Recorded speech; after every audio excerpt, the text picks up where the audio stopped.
It's hard to think the unthinkable, but there comes a time when there's nothing else for it. People raised to trust the powers that be, who have assumed, like I once did, that the state, regardless of its political flavour at any given moment, is essentially benevolent and well-meaning, will naturally try and keep that assumption of benevolence in mind when trying to make sense of what's going on around them.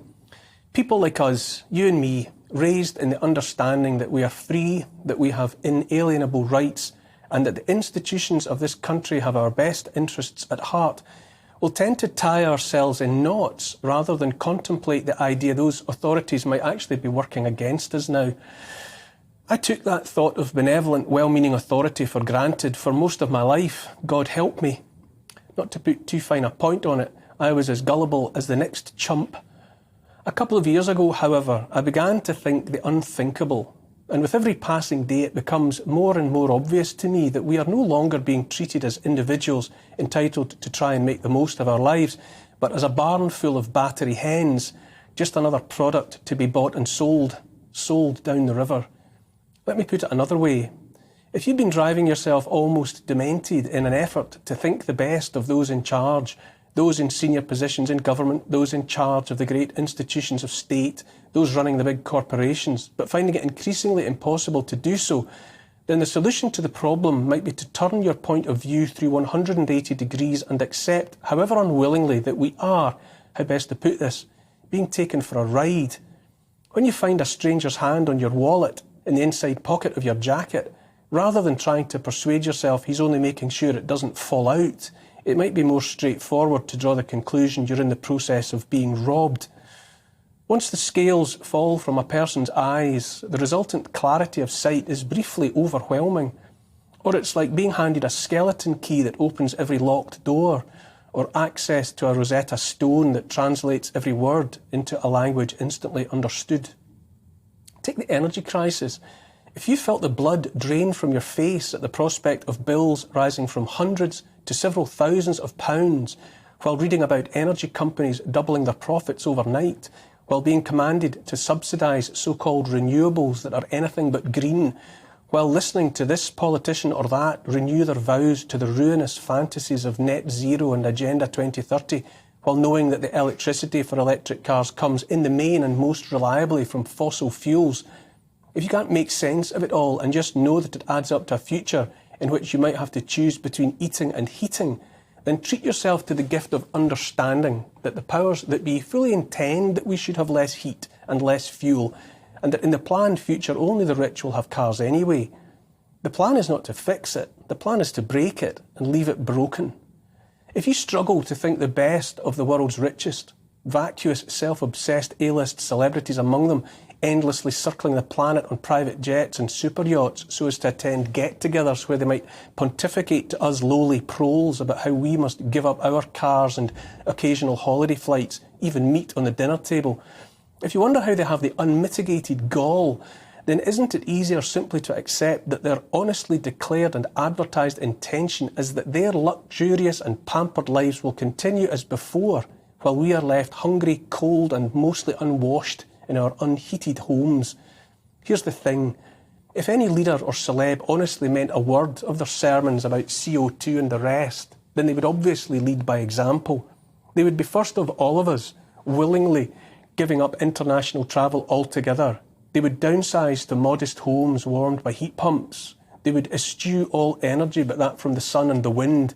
They would eat with relish bugs and plants. They would resort to walking, bicycles and public transport. If net zero and the rest was about the good of the planet and not about clearing the skies and the beaches of scum like us, don't you think those sainted politicians and A-listers would be lighting the way for us by their own example? If the way of life they preach at us was worth living, wouldn't they be living it already? Perhaps you heard Bill Gates say private jets are his guilty pleasure. And how about food, and more particularly the predicted shortage of it? The suits and CEOs blame it all on Vladimir Putin. But if the countries of the world are truly running out of food, why is our government offering farmers hundreds of thousands of pounds to get out of the industry and sell their land to transnational corporations for use or disuse unknown? Why aren't we as a society doing what our parents and grandparents did during World War II and digging for victory? Why is the government intent on turning a third of our fertile soil over to rewilding schemes that make life better only for the beavers? Why aren't we looking across the North Sea towards the Netherlands, where a WEF-infected administration is bullying farmers off their land altogether, forcing them to cull half the national herd? Those Dutch farmers are among the most productive and knowledgeable in the world, holding in their heads and hands the answers to all manner of questions about how best to produce food. And yet their government is so intent on scaring them out of the business that a teenage boy in a tractor taking part in a protest to defend ancient rights and traditions was fired on by police. Why do you think it matters so much to the government of the second most productive population of farmers in the world to gut and fillet that industry? Why? Why have similar protests in countries all across Europe and the wider world been largely ignored by the mainstream media, a media that would have crawled on its hands and knees over broken glass just to report on a BLM protester opening a bag of non-binary crisps? Why the silence on the attack on farming? And while we're on the subject of farmland ownership, why is computer salesman Bill Gates buying so much farmland in the US, more than 250,000 acres in 19 states at the last count, while simultaneously promoting the production and sale of fake meat? And why have so many small planes crashed into massive food processing plants in the US, sparking fires and thereby hobbling the production and distribution of yet more of the very stuff of life? Why is this happening to farmers and farming all across the hitherto developed world? Isn't the simple, obvious answer the answer that makes most sense and that is staring us in our trusting faces, that power for the power-hungry has always rested most effectively upon control of food and its supply? Why are the powers that be attributing this to a cost of living crisis, when everyone with two brain cells to rub together can see it's a cost of lockdown crisis, the inevitable consequence of shutting down the whole country, indeed the whole world, for the best part of 2 years? Soaring inflation, rising interest rates, disrupted supply chains. Might they be calling it a cost of living crisis as part of their barefaced attempt to distract us from the fact that while ordinary individuals face a life and death struggle in the coming months, the corporations have celebrated their share of the greatest transfer of wealth in history? Doesn't that seem more likely? However unthinkable, might it not be more compelling to ask why our government and governments around the world have effectively stood by and held the coats of huge corporations while those money magnates pulled almost all of the world's wealth into their already creaking coffers? Are our governments more interested in enabling, in aiding and abetting the rich than in lifting so much as a finger to protect our livelihoods, our ways of life? I'm only asking.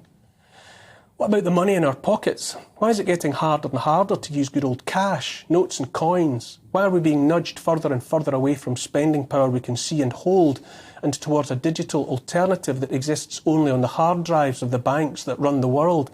Why is that, do you think?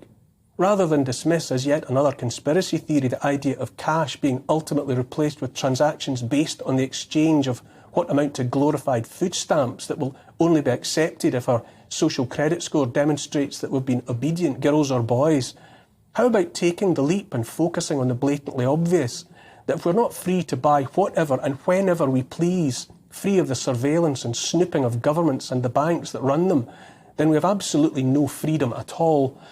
And while we're on the subject of money and banks, why not pause to notice something else that's glaringly obvious, which is to say that the currencies of the West are teetering on the abyss, and that one bank after another is revealed to those who are bothering to watch as being as close to bankruptcy as it's possible to be without actually falling over the edge. Then there's the so-called vaccines for COVID.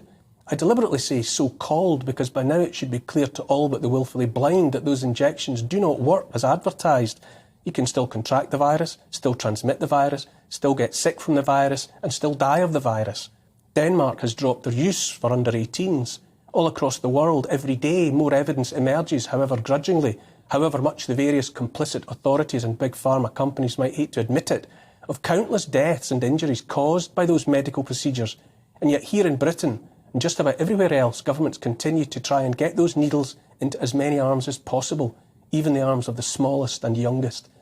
The ripe stink of corruption is everywhere. I trusted authority for most of my life.